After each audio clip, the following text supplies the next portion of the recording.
يعد الجيش المغربي من بين أقوى الجيوش في إفريقيا، ويرجع ذلك إلى سعيه المستمر لامتلاك أسلحة متطورة ومواصلة المناورة عالية المستوى واتباع أحدث الأساليب وتبني التقنية العسكرية المتطورة.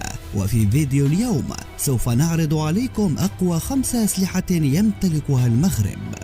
أولا، راجمات الصواريخ PHL-03 الذي يعتبر من أقوى أنظمة الرجم بالصواريخ في العالم، ولا يتعدى هامش الخطأ المتر الواحد لبعض أنواع هذه القذائف، ما يجعلها من أقوى منظومات راجمات الصواريخ. يعتبر هذا السلاح من أقوى أسلحة الردع في ترسانة الجيش المغربي، حيث أن بطارية من 6 راجمات يمكنها إطلاق 72 صاروخا. يصل وزن الواحد منها 800 كيلوغرام محملة ب 280 كيلوغرام من المواد المتفجرة في 30 ثانية فقط، وإعادة تسليحها في أقل من 30 دقيقة، ما يمكن من تدمير مدينة صغيرة في ظرف دقائق. ويمتلك الجيش المغربي 36 راجمة من هذا النوع. ثانيا، منظومة الدفاع الجوي HQ-9B. استلم المغرب 4 منظومات من نوع HQ-9B، وهي صينية الصنع، وتعتبر هذه النسخة من بين أكثر أنظمة الدفع الجوي الطويلة قدرة في العالم، حيث أنها مسلحة بصواريخ ذات رؤوس حربية تزن 180 كيلوغرام، ويمكنها اعتراض الأهداف بسرعة تصل إلى 4.2 ماخ، وبمدى يتراوح بين 250 و 300 كيلومتر. ويتم توجيهها عن طريق القصور الذاتية والوصلة الصاعدة وأنظمة توجيه مرتبطة برادار نشط.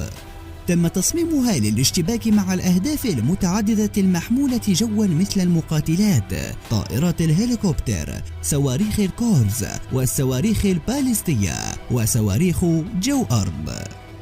ثالثا، المروحية الهجومية AH-64AS، وهي مروحية هجومية من صنع أمريكا، وقد حصلت المغرب على 25 منها. وتتميز الأباتشي بأنها مروحية هجومية عالية التسليح ذات ردود أفعال سريعة، بإمكانها أن تهاجم من مسافات قريبة أو في العمق، بحيث تكون قادرة على التدمير والإخلال بقوة العدو، وهي قادرة على العمل ليلا ونهارا وفي جميع الظروف المناخية.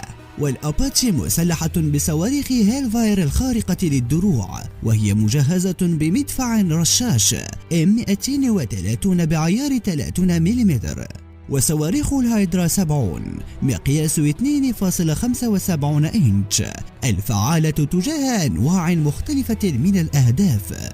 طائرة الأباتشي قادرة على الصمود في مواجهات عنيفة، حيث تستطيع الاستمرار في العمل حتى بعد الإصابة بطلقات 23 ملم في مناطقها الحساسة.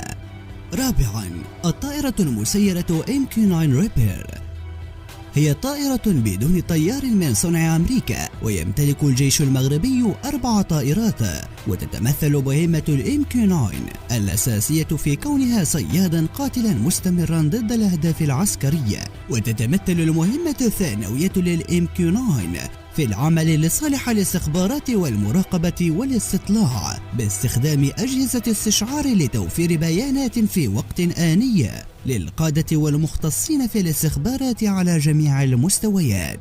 كما يمكنها إصابة الأهداف بدقة عالية، بحيث يمكن تسليحها بصواريخ MGM 114 وذخائر GPU، كما أنها تستطيع تنفيذ كافة مهام القصف الأرضي الدقيق، وتعد بمثابة نظام طائرات كامل موجه عن بعد، تعمل على ارتفاع متوسط إلى مرتفع مع قدرة على البقاء لفترة طويلة. خامسا، المقاتلة F-16، هي طائرة مقاتلة صنع أمريكي، يملك المغرب 25 مقاتلة من هذا النوع. تتميز هذه الطائرة الحربية بقدرة عالية على تغيير أدوار المهام الجوية، إذ يمكنها اكتشاف وتتبع الأهداف التي يصعب العثور عليها في الوقت الحرج في جميع الظروف الجوية. تقذف الأهداف الأرضية بدقة كبيرة وهي تطير بسرعة 860 كيلومتر، وتدافع عن نفسها وتتراجع إلى نقطة الانطلاق، ويمكنها إلقاء القنابل على أهدافها الأرضية بدقة كبيرة في ظروف لا تصلح لتحديد هدف. وإلى هنا نكون قد وصلنا إلى نهاية الفيديو. لا تنسى الاشتراك في القناة وتفعيل زر الجرس ليصلك كل جديد. إلى اللقاء.